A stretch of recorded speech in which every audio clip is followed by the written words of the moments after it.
kemudian sudep lidah atau tong spatel, kemudian lidi kapas. Masih ada nggak di ruang Bapak Ibu ya? Jadi kapas masih ada ya. Kemudian gelas berisi air putih, sendok dan tisu. Nah sebaiknya kalau ada waktu lakukan screening disfagia di IGD, suction dalam keadaan kondisi ready to use. Jangan sampai tiba-tiba mau dipakai, aduh nggak nyedot nih, nggak ada selatnya nih gitu ya. Jadi pokoknya siap untuk digunakan. Kalau tiba-tiba punya pasien muntah, tiba-tiba ada sesuatu, jadi kita bisa melakukan suction dengan segera. Itu saja persiapannya. Nah, siapa yang melakukan screening disfagia? Perawat ya. Jadi kalau dari AHA sebetulnya terapis bicara atau tenaga kesehatan lain yang telah terlatih. Jadi kalau teman-teman sudah ikut workshop 2 hari, sudah dilakukan simulasi, itu juga bisa dikatakan teman-teman sudah kompeten. Lebih mantap lagi ya sebelum BNLS karena tadi ada ujian prakteknya. Kalau ini kita kan nggak ada ujian prakteknya ya, jadi saya anggap teman-teman sudah mampu kan, buktikan dengan adanya sertifikat. Oke, sekarang apakah ada yang bersedia menjadi pasien? Boleh? Ya. Sudah menjadi pasien? Ya. Pasiennya lugu.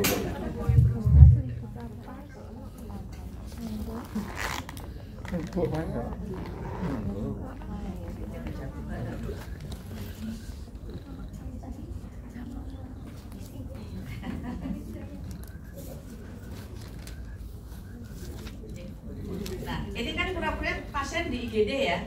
Seperti tadi sudah lewat triase, sudah CT scan, ini terduga pasien stroke, kembali ke ruangan. Saya sudah ketemu tadi ya. Oke, saya hampiri. Selamat pagi Ibu. Saya nurse Andy yang tadi, saya jaga pagi nanti sekitar sampai jam 2. Saya tanya dulu nama lengkap Ibu siapa? Usianya, tanggal lahirnya? Bla-bla-bla gitu kan ya, boleh rahasia. Ulang tahun sekarang Bu. Jadi jangan lupa tetap identifikasi pasien secara benar. 2 dari 3 kan ya, nama lengkap, tanggal lahir, kemudian 1 kalau memang nggak pasiennya apasi atau tidak sadar, kita bisa cocokkan dengan nomor rekam medik. Tapi caranya harus benar, ini sekaligus akreditasi ya, karena saya surveyor kas juga. Jadi nama lengkap siapa, jangan ini Bu Siti Halimah ya, gitu nggak boleh gitu kita nembak gitu. Atau lahiran kan, pada saat pasien menyatakan itu sambil cek gelang karena pasien tadi sudah triase, sudah CT scan, jadi pasti sudah pakai gelang identitas. Langkah pertama dari screening disfagia adalah sebetulnya kita yakin dulu pasien sadar atau tidak. Berarti kita mengukur tingkat kesadaran. Menggunakan apa tadi? GCS. Nah, tadi saya menjawab sekaligus membantu menambah mudah dan jelas ya Pak Sodik ya. Jadi sebenarnya GCS itu diciptakan justru untuk menyamakan persepsi Pak. Karena kalau dari sisi penyakit dalam, mungkin kita semua masih ingat ya, kesadarannya apa? Bisa kompos mentis, apatis, somnolen, soporus, komatus gitu ya. Justru GCS itu dengan angka, objektif. Maksudnya apa? Supaya persepsi sama gitu loh Pak. Jadi kalau tadi sampai kok jadi beda, padahal udah dengan angka, harusnya lebih sama. Hanya kalau tadi mungkin penulisan, oke, penulisan itu kadang-kadang memang tergantung kebijakan rumah sakit dan tergantung kebiasaan ya Pak ya. Emang dari dulu udah pakai X, ngapain berubah-ubah? Kemudian itu 222 X1 misalnya gitu ya. Itu memang budaya sulit ya. Tapi tergantung kebijakan rumah sakit. Artinya apa? Regulasi SPO tadi. Kita tidak boleh membenarkan kebiasaan, tapi membiasakan yang benar. Kan kita interpretasi kan? Jangan membenarkan yang biasanya gini kok, biasanya gini kok.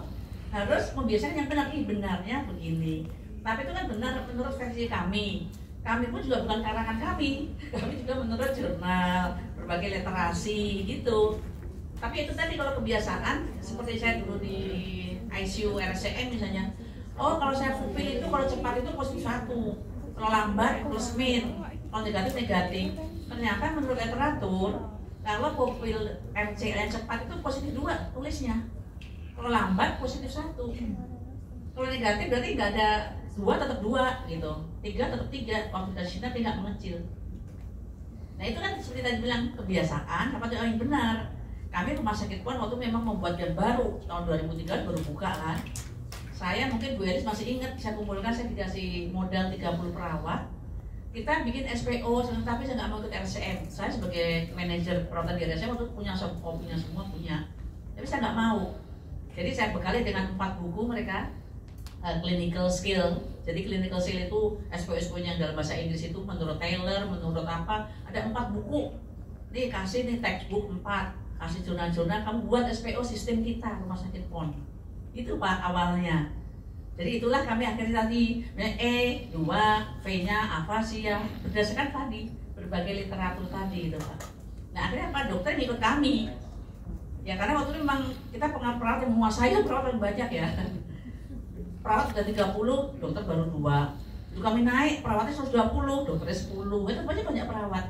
Sekarang dokter neurologinya 30, perawat kami 550. Menang Pak. Masukan itu menang. Nah jadi seperti saya sampaikan tadi, mungkin masukan saya juga gitu Pak, rapat internal dulu keperawatan, libatkan komite keperawatan dan bidang keperawatan, ambil satu masing-masing IGD 1 orang, mungkin yang CI atau kepala ruangannya, ICU, stroke ward gitu ya, HCU, kumpulin kita maunya kayak apa nih ukur GCS ini. Jangan juga tadi jangan kata Bu ini, jangan searching di internet.